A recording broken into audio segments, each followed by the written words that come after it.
Hey guys, welcome back to Pop Culture Down Under. Today's a really exciting day for the channel. I've just got back from the post office with this massive haul here. This is the first half, that's right, only the first half of the biggest haul I've ever got in my life. So inside these two boxes are some serious whales. Some of the books that I've been looking for the last 5 years that have been out of print for years and years, and I've finally been able to track them down and get them here into my collection to show you guys. Stay tuned for the rest of the video. I'm going to be opening the boxes up off camera and going through some of the books that I've collected and having a bit of a flip through, and down the track you'll see some more detailed overviews of some of the books. But yeah, really exciting day, and stay tuned after the jump. See you soon. Alright, so welcome back guys. You can see what I've got now that I've unpacked the boxes. Got quite a few books, and quite a few of them are very out of print. So I'm super excited to get this haul, and as you can see I've got the whole set of Colossal Conan. Never thought I'd have these books in my collection, but can't wait to dig in and read them.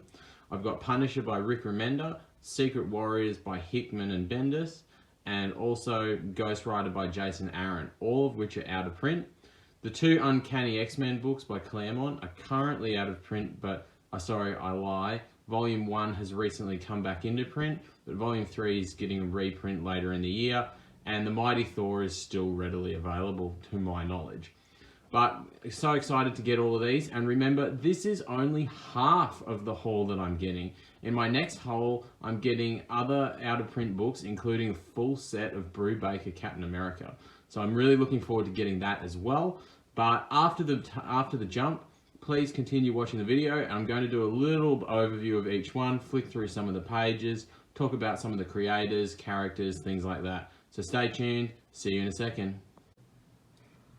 Alright guys, so in this section of the video, I'm going to take a flick through each of the Omnibus. I won't spend too much time on each book, as I will do individual overviews of these books as I read them. However, I'm sure most of you guys would like to have a look at some of the art inside, and I'll give some of my thoughts about each book as we have a quick flick through. As I said, each book probably only be a few minutes, it won't be an in-depth look.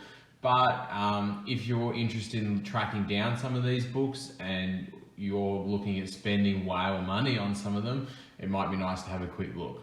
So I'll start with what everyone probably is most interested in, which is the Colossal Conan books. After I've been through the three of those, we'll take a look at the others. So let's start with the big dog itself, the original Colossal Conan. And I'll just bring my camera down so we can take a look at it. Try and get it in focus. There's so much book to try and fit. Alright. Try and bring the whole thing into focus.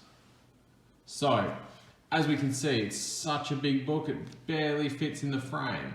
So, looking at it, we get a dust jacket. This is a book that is as thick, or if not thicker, than the thickest of DC Omnibus. It comes in at about 1,200 pages or so. However, the paper stock is very thick. It's much more like a giant absolute. If any of you guys have had the Big Damn Sin City, this is slightly thicker than that. Okay, so you're really getting an omnibus that is an absolute size. It's a stunning book, and I can really see why it's so highly sought after. So, on the cover, we get an image of Conan doing what he does best, beheading some kind of a beast. And if we turn it around, we can see the spine continues the same theme. We get Kurt Busiek's name as well as the other artists on the series on the front and the spine. And then on the back, we can see another similar image. We've got some kind of a sorceress surrounded by other kinds of creatures and things like that. I've never read any of this material. I've never really engaged with Conan himself at all. However, getting a book like this, I'm super excited to get into it, especially considering it's non-superhero comics. And those are few and far between for me. I haven't really dug too deeply into Image, and other independents outside of some Image titles, some Dark Horse and Crossed from Avatar and a few other Avatar series. So I'm really looking forward to reading something that's not all about superheroes. So removing the dust jacket, we can see we have printed cover boards with fantastic artwork on the front. The spine is red and yellow. It's different to the spine of the dust jacket. And then we turn it over and we can see another fantastic image of Conan in armor with a cape, blood dripping swords. I think this is done by Carrie Nord as well, who does most of the art in this first volume. However, I'm not entirely sure, so correct me if I'm wrong. And let's have a quick look inside the book itself. So when we flip it around, we can see the bookend pages have another image. It's really well done. And we get straight into it. It's nice, thick paper stock, very thick. We don't get paper like this in the Marvel and DC Omnis much nowadays. This is the kind of paper you really get in a DC Absolute. So this book, let's just come back to the dust jacket for a second. When it retailed originally, it had $150 US cover price, but a lot of DC Absolutes go for that these days. And this is really like two of the absolute thickest Absolutes joined together. And if we have a quick look inside, we can see we've got Kurt Busiek as the writer, mostly for most issues within here. We've got a few other artists and a lot of other talent that went into making this book as well. Now, these stories are based on the original stories by the Conan creator Robert E. Howard himself that Kurt Busiek has adapted into comic book form. And most of the art, as I said earlier, is done by Carrie Nord. It's fantastic. We get an introduction by Kurt Busiek, and then we get straight into it. And having flipped through this a little bit myself, the artwork is fantastic. Now, DC could really take a minute to learn a little thing or two, I think, from Dark Horse, because this book is as big, if not thicker, than any book they've ever made, and it immediately lays flat. There's no gutter loss at all. It doesn't try to mousetrap shut. It stays flat straight from the beginning. It's a beautiful story. It's a beautiful book. Can't really comment on the story quality, but the art's fantastic throughout. I've had a good flip through this a few times, and the art is fantastic. It's really exciting for me to read. I can't wait to jump into it. And the fact that there's two other whole books following this as well, really excited to get into it. So as you can see, the art is super consistent. The coloring is really well done as well. And most of it is, even though it's not all the same artist, the style is fairly consistent as well. Looks like we get some stories from when Conan was a child, giving us a little bit of an insight into what it's like to grow up as Conan and how he became who he is in the main series. And yeah, there's just really not much to say. It's fantastic stuff. As we keep flipping through the mains, I mean, look at this. Fantastic double page spread. Keep going. I'm flicking through pretty quickly in big chunks.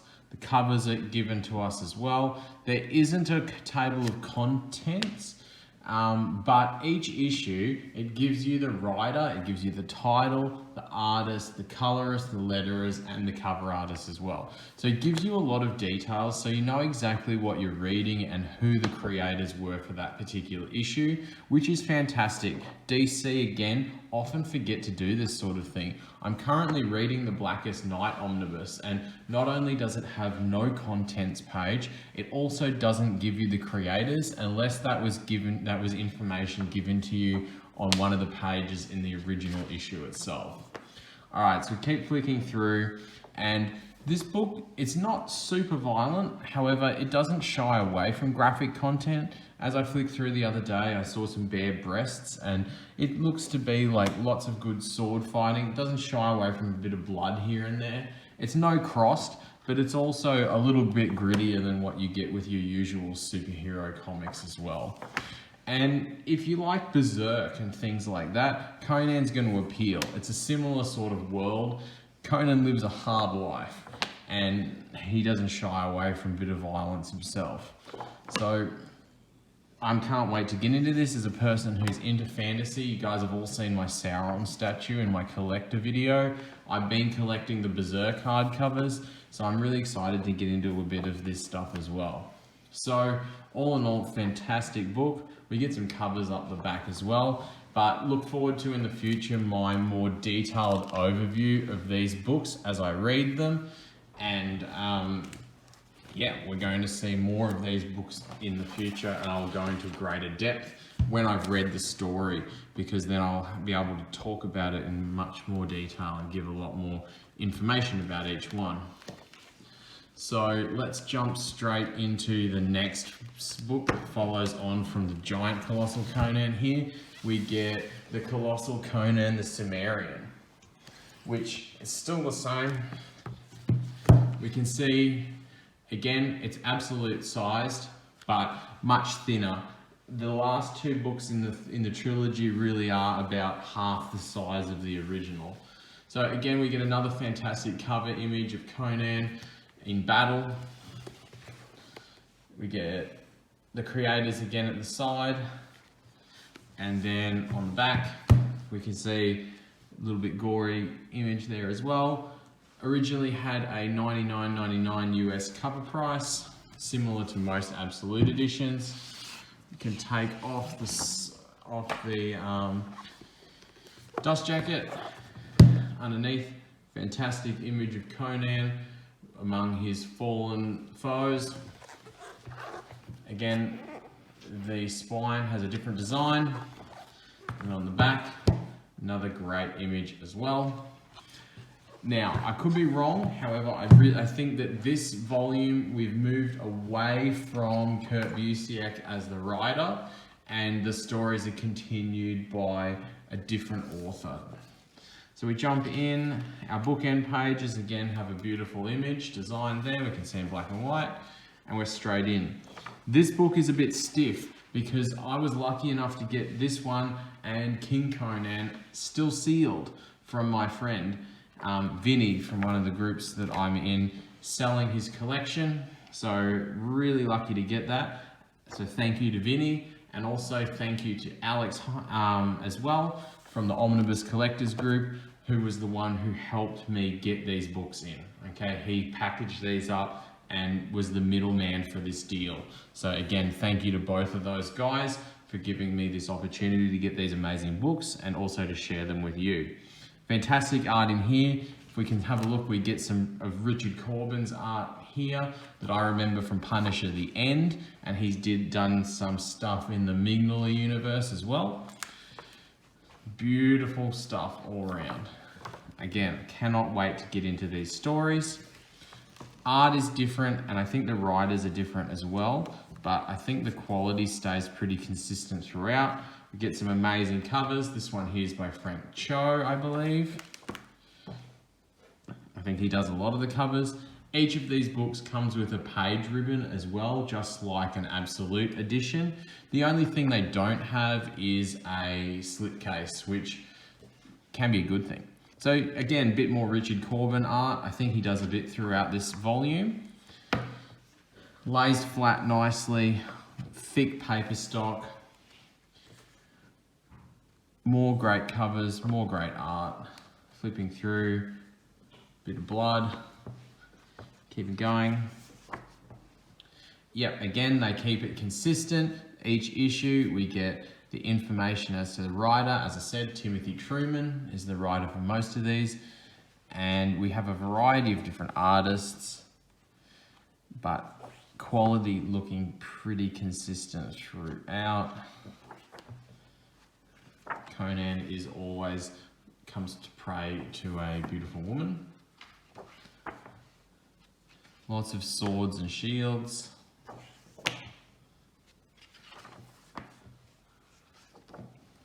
Beautiful book. Has that fantastic new book smell. Bit of zombie action perhaps. Alright, getting towards the back. Alright, let's move on to the final volume in the set, which will be the Colossal King Conan, which is very similar in dimensions to this one, Conan the Cimmerian. We'll jump in and have a look at it straight away. Sorry about that. Alright, so front cover. Now, not having read this, I'm not 100% sure, but that looks like a much older Conan to me, wearing armor, and he has a crown, suggesting King Conan, okay? Let's take a look at the spine. Similar, different colouring, but similar design to the other two volumes. They will look fantastic on my new shelf when I pick it up. And again, another $99.99 US cover price, and over 600 pages of content. Fantastic back cover. Take off the dust jacket. And they keep it consistent. Fantastic printed cover boards. I love this image, Conan looking much more like a medieval knight than his usual self. Blue spine design this time. On the back, another fantastic image of Conan. The quality and presentation of these books is very, very consistent from Dark Horse. Opening it up. Again, this one was sealed when I got it as well. Beautiful thick bookend pages. A blue theme to this book. Now, in here we get some covers, I believe, from Derek Robinson of Transmetropolitan and The Boys fame as well. Hopefully we'll see some of those soon. Some comments from Robert E. Howard. And there we are, that's a Derek Robinson cover right there. Fantastic artwork, one of my favourite working artists today. He's done some amazing work with Garth Ennis's stories, as well as, of course, Transmet for Warren Ellis. And he's even done a fantastic fantastic Wolverine run with Greg Rucka. And look at this, consistent, amazing looking art. Great swords and sorcery type stuff. Cannot wait to dig into these. Now, the Conan property, as most of you would already know, has recently in the last year or so transferred back to Marvel. So Marvel have been printing their original Marvel years Conan material in Omnibus format, and they are going to start printing this stuff in Omnis as well. However, you're not going to get the art in the same size as this. I would doubt that the paper stock will be as high quality as this. And yeah, you're not going to get that same size. So anyone who was looking for these books and loves this material, I believe this is going to still be the ultimate format to have these stories in, but you will be able to get them in the Omnibus, and they have also started printing epic collections as well. But look at it, I mean, I do think that these stories really deserve this ultra-sized format. If you can get these books, you should get them. However, they did get a very low print run, and they were sort of one and done. They're never going to be reprinted like this from Dark Horse. And yeah, so Marvel's going to be really the way to go to get this stuff, unless you're willing to pay those eBay prices. Or you're lucky like me, and you get a friend or a merciful collector who wants to sell off their collection and is willing to let these things go for a decent price. I got these for less than I would pay for them in a retail store in Australia, and considering their rarity, I was very happy with that deal. All right, getting towards the back of this volume, we can see that sorceress from the last volume still making appearances, and this one has a lot more back matter as it is the last in the set. Okay, we get some uncolored covers from Derek Robinson. I'm definitely not going to complain about those. They look amazing. And we get a lot of breakdowns as well from various artists. I mean, look at that, it's fantastic. And I think that's going to be about it. And definitely keep an eye out for when I finish reading these books and I go over them in their own video in much more depth. All right, now we're going to move on to our Marvel books. So looking at my Marvel books, I'm going to work through from top to bottom. First book we'll take a look at is Secret Warriors by Jonathan Hickman and Brian Michael Bendis, along with a wide range of different artists. Now, I've never read Secret Warriors either. I have Bendis sorry, not Bendis. I do have his Avengers as well, but I'm more talking about Hickman. I have Hickman's Avengers run in Omnibus form, which is difficult to get your hands on now as well. I'm really looking forward to reading this, as I've not read this stuff yet. I believe it comes before his Fantastic Four run in the overall scheme of the Hickmaniverse within Marvel. The Fantastic Four Omnis are just about some of the only out-of-print books that I'm still really looking for. So, having a look at the book itself, it's got that stark black and white design that Hickman likes. Hickman is very particular about the designs and things used within his books, as he comes from a design background. And that theme is continued on the spine of the dust jacket. And looking at the back, we get the issue covers as well. And originally had a $99.99 US cover price, but I think it's been out of print for quite a while. So good luck finding it anywhere near that in the real world. And because it's an older Marvel Omnibus, we get the black leather look rather than printed cover boards. So it's got this gold embossing on the front and on the spine as well. And the back is just black. So let's jump straight into these books. Alright, so we get grey bookend pages. Again, Hickman is very particular about the designs in here. Secret Warriors title page. A little bit of information about S.H.I.E.L.D. And we jump straight in. First artist we can see here is Alex Maleev from Bendis' Daredevil. We flick through, there's a lot of different artists in here. I've noticed Ed McGuinness as well, who did the Hulk run with Jeff Loeb, introducing the Red Hulk. Sorry.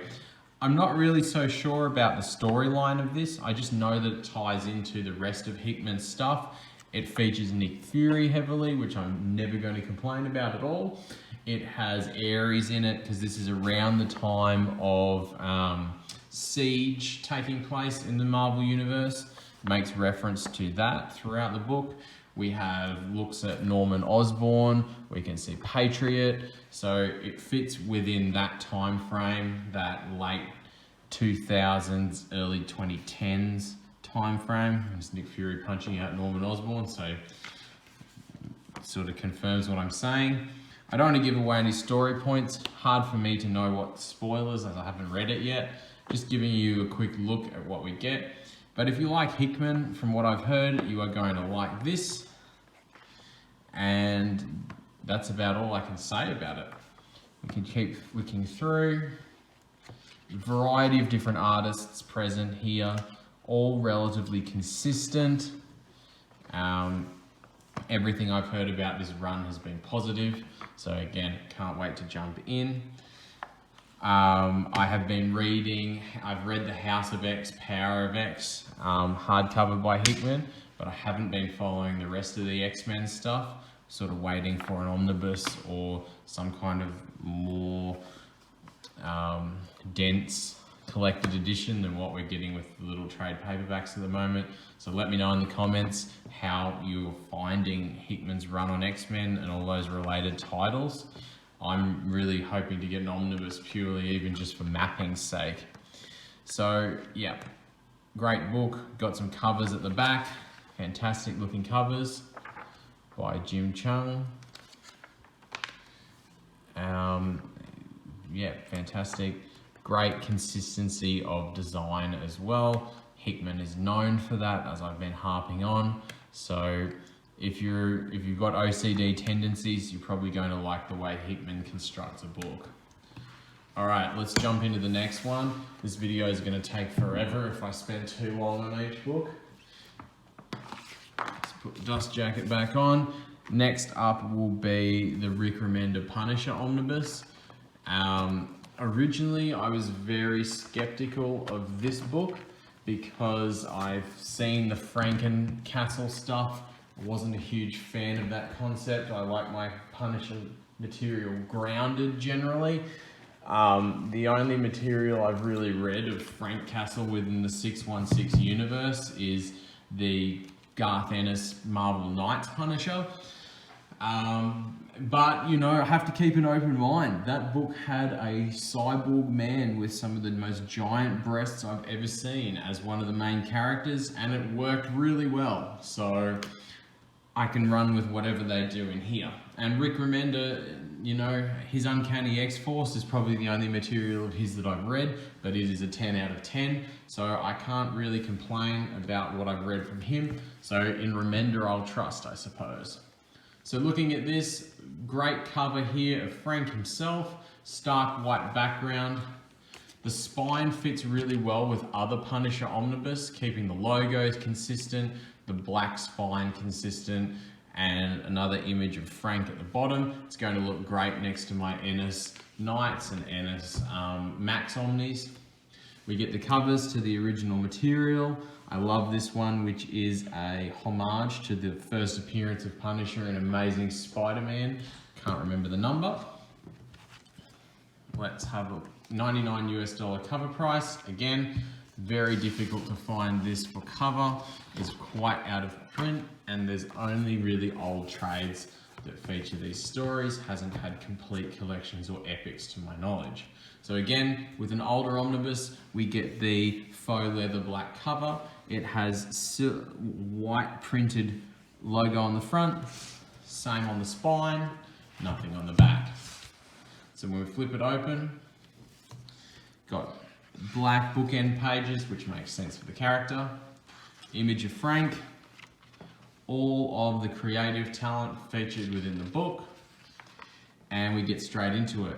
Now, when on the flip through of this story, I was, as I said, a little bit, wasn't really quite sure what to do, but when I see the Punisher versus the Sentry, I'm all in, okay? This is like Batman versus Superman. It's exciting for me. I can't wait to see how this plays out, and then we get into it, okay? So I'll flip through. The art is not exactly the type of style I would normally go with, but it looks like it gets the story done. It's dark, it's gritty, it's Frank. I mean, we don't need Jim Lee art on the Punisher. We already have that in the one of the old series. As long as the art carries the story, this is the Punisher within the 616 universe. You're going to see other superheroes and supervillains throughout. It's not Max, okay? So we are going to get appearances from other Marvel 616 characters, and it does enter into more ridiculous areas than we're used to with a lot of Punisher series, but I'm going to be open-minded to it. I'm going to jump in and look forward to it. I think Rick Remender will have done some really good work in here. I've only read one trade of this run from later on when Frank's obviously, I mean, kind of not really a spoiler that he's not going to stay a Frankenstein monster forever. This was written over 10 years ago. We get characters like Darken appearing. Later on we'll get Wolverine, along with a lot of other characters as well. Yeah, I've read one trade from later on in this sort of area where he's regular old Frank again. And yeah, I'm looking forward to it. I haven't read much Punisher material in a long time, but he is my favorite Marvel character and has been since I was a teenager. So I'll pretty much get any Punisher material that comes out in an omnibus form. I really wish we could get an omnibus of the Greg Rucka run. I really think that's a big gap in their Punisher publishing history, that we really do need that as an omnibus. That is a particularly good run as well. So let's hope that they keep up with all the omnis that they've been printing and they give us a little bit more Punisher material, as we haven't really had any in omnibus format this year. All right, we're getting towards the tail end. The next out of print book that we're going to have a quick look at is our Ghost Rider by Jason Aaron. Much smaller book than the others, only about the size of the Astonishing X-Men. If you've seen that. Again, another older story. So we've got the black faux leather with our gold embossing. Same with the spine. And just having a quick look at the dust jacket. Fantastic art of Ghost Rider against, I'm not sure of this character's name. And we get the creative talent at the bottom. Nice little spine design. And then the back, as we always used to, we're getting the covers to the issues. And this was originally printed with a $49.99 US cover price. That's how you know this is an old book. I don't think Marvel's published an Omnibus that cheap in many years. This is bigger than that Hellstorm Omnibus of mine, and it had a $75 cover price. So let's jump in, having a look. Plain black bookend pages. Makes sense for the character. A lot of fire. I would again expect that with Ghost Rider. This is the only Ghost Rider material I have in my collection. I read Garth Ennis's trade of Ghost Rider a long time ago from the library when I was a kid. I wish I could find that series. I would like to have that, as I'm always keen to get more Ennis material. The art in here seems to serve the purpose. I've had a flick through. This looks like a pretty wild ride. I'm looking forward to getting into it. Never read any of this material before, but Jason Aaron always brings quality. I have read his Wolverine material. I've read The God Damned, which is one of his creator-owned series. I've also read, I've slipped my mind. The other creator-owned series he had about rednecks, things like that. And yeah, he always brings his game. Oh, his Punisher Max run was fantastic that followed on from Ennis. Who would have thought that anyone could write anything to match what Ennis had done on that character? But Jason Aaron really nailed it on that. And he rounded out Punisher Max in a good way. So jumping through, the art in here is consistent. It's not A grade, but it's gets the job done in my mind. A lot better than a lot of the current art that I've seen in current Marvel titles. Yeah, there's a lot of other historical Ghost Riders appearing as I flip through here, which I'll be keen to see how that plays out. Grotesque monsters, great stuff. Most of this book is content looking here. There's not going to be much back matter because it is thin. We get some sketches, and that's about it. Moving on so we don't take all of your time. The next book I'm going to have a quick look at is The Mighty Thor by Walter Simonson. A book I once had in my collection a few years ago. I read it. I didn't love it originally, even though it's considered the best Thor run of all time. But now I've read the Dan Jurgens run as well as the JMS run, and I have a greater appreciation for the character. I definitely wanted this book back in my collection again. The cover art is fantastic. A lot of the art is done by Walt Simonson himself, as he wrote and illustrated most of the run. And I love the spine. Okay, it's black with the Mighty Thor logo and bearded Thor down here. It will line up with my Jurgens Thor Omnis really well on the shelf. And we get all of the cover art on the back as well. This is the reprint edition that is thinner. This one came sealed. Again, another book I got sealed from my friend Vinny. And comes with $125 US cover price. This book is thick and it will take you a long time to read it if you've never read it. It is very wordy for a more modern book. And yeah, looking at the printed cover boards, it doesn't have the black faux leather like the original the original copy. We get what's on the dust jacket basically on the cover boards, except for the back. We get a fantastic image of Thor, Beta Ray Bill, and other Asgardians charging into battle. Now, jumping straight in, it starts off with the creators. You can see Frog Thor, which is a storyline in here which sounds corny, but is really, really good. We can see the shield helicarrier, and this is Walt Simonson on art. And his first story introduces us to Beta Ray Bill, who has been an enduring character in the Thor mythos ever since. There's even a statue of him in Thor Ragnarok 2017. And flipping through, if you like Walt Simonson's art and story, you're going to love this. If you like Thor, most of the toys that are in Thor's toy box were created within the pages of this book. So if you love Thor Ragnarok and you haven't read this yet, then do yourself a favor and get into it. This really is where they drew a lot of the source material. It has most of Thor's major enemies.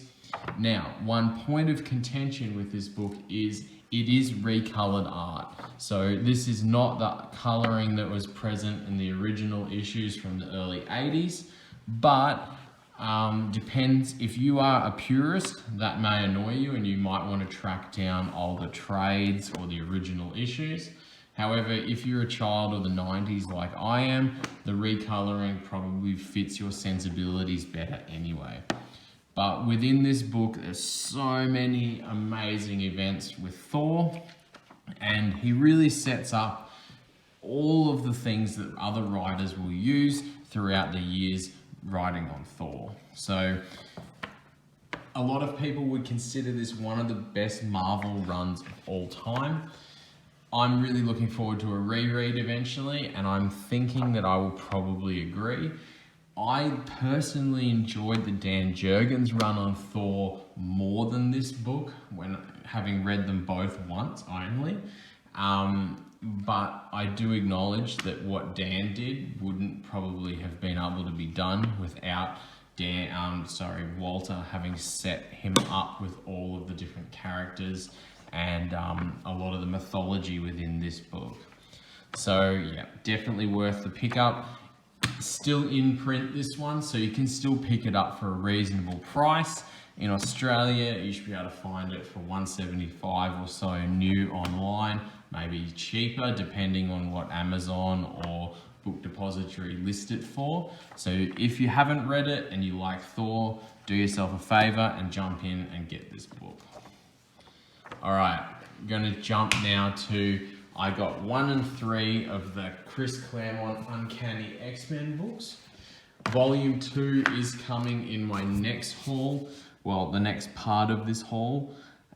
Because this haul was so big, it had to be split into 2 shipments based on how many boxes Alex had. So he's put volume 2 in with my Jim Lee X-Men Omnis, which I'm getting in the next wave. So let's have a quick look at 1 and 3. Now, I have never read Chris Claremont's run on X-Men. From what I've heard, it is one of the best runs in comics. So I'm really excited to get into this. It features a lot of John Byrne art in this first volume, and I have really come to appreciate and love John Byrne's work since I read his Fantastic Four and then his Namor Omnibus, which I did an overview of on this channel. So I'm really keen to get into this. Originally, I didn't used to like earlier comic art, but over the years, I've grown to appreciate it a lot more. And this is where Chris Claremont relaunched the X-Men. And like I said, for Walter Simonson establishing a lot of the lore for Thor, Chris Claremont basically built the X-Men from the ground up. He may not have been their creator, but he created a lot of the characters that we know and love today, and he wrote most of the stories that have been used to adapt into the movies and things like that as well. So there really is, whether you love him or hate him now, there really is no getting around the fact that Chris Claremont basically built the modern X-Men, and he wrote them from the 70s until the early 90s, which must be one of the longest creator runs on any series that I know of, outside of perhaps McFarlane on Spawn. So flipping through, we get art of its time, but if you can appreciate older comic art, or even if you can't, if you can overlook the art for the stories, I'm sure you are going to have a good time in here. If you love the X-Men and if you love Marvel, then I really think that we owe ourselves to read these books. And yeah, I'm really excited. Again, I'm saying this a lot, but it's true. I'm really excited to get into these stories, especially when I get volume 2. I am going to jump straight into these.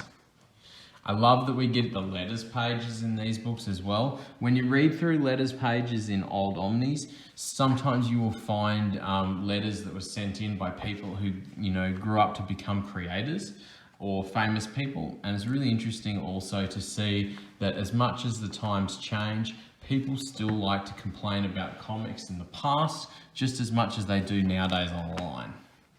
So yeah, definitely, this is reprinted material now. You can get this book. It's had a reprint only a few months ago, so you can dive in and pick this up yourself, and you should be able to get a decent deal on it. Or as well, if you don't mind, grab a second-hand copy if you can get it even cheaper. Mine is not the original printing, it's one of the past reprints, so it's got the thinner paper, which is good because it saves me shelf space. And jumping into volume 3, which is the last book of this marathon video. Dust Jacket, fantastic art on the front here. Has the traditional spine that matches the volume 1, which I didn't really show you in this video. And then the back has the covers as well, just like volume 1. They are very consistent. And let's take off the dust jacket, and we just get black. We get black cover balls. So, jumping straight into the book. Alright, Kitty Pryde. Fantastic cover from one of the issues in here. We get all of the creators, and then we get a little introduction from Louise Simonson, and we jump straight in. This book contains God Loves, Man Kills, which is one of the most famous X-Men stories of all time. It's very dark. This is one of the only stories from Chris Claremont's original X-Men run that I have read. I'm not sure whether it counts as continuity or not, but it was published originally as a Marvel graphic novel, not as an issue number in Uncanny X-Men, but it fits within his run and is published within this book. And we can see the art style has changed slightly from volume 1 as time passes by. This is in the 80s now, I believe. I could be wrong. And Chris Claremont writes the X-Men all through the 80s, into the 90s as well. Even the Jim Lee X-Men Omnibus that come well after these in the X-Men timeline are still written by Chris Claremont up until about the halfway point of volume 2. So he really spent a lot of time. This is from God Loves, Man Kills here. William Stryker was in the X-Men movies. However, his character was quite different. More of a military man rather than a preacher, which he is in this series. We can see we've got the Black King, the White Queen, and all those characters we know and love. We also get the Wolverine solo issues in here from the original series with Frank Miller, and we can see what Frank Miller's art looked like back then. He could draw back in the 80s. I'm going to do an overview of his Master Race Absolute in the near future, where we will see some current Frank Miller art. But when you go back and look at what he used to be able to do, it's amazing to see. Or if you read something like Ronin as well, his artwork is really great, and it's kind of sad to think about what age does to people. So let's keep flipping through. Silver Samurai, Wolverine, we get some of that Japan stuff in here. A tear coming from Wolverine, that's a rare sight. And flipping through, still getting the letters pages, some big moments in X-Men history. We get in Starjammers as well. We get some stuff with Magic, Colossus' sister. And I'm going to stop there with some character bios in the back. So I'm going to stop there. And Thank you guys for tuning in for this epic haul, really long video. I hope you guys enjoyed taking a look at the different books. Feel free to flip through the video and find the particular books that you're interested in looking at as well. When I receive the second half of this haul, I will do another one of these videos going through the books, and look out for my next Omnibus overview in the next week or so. I've been reading the Blackest Night Omnibus by Jeff Johns, and I'm going to have good things to say about that as well. So thank you for tuning into this video. Keep it tuned to Pop Culture Down Under. See you next time. Bye.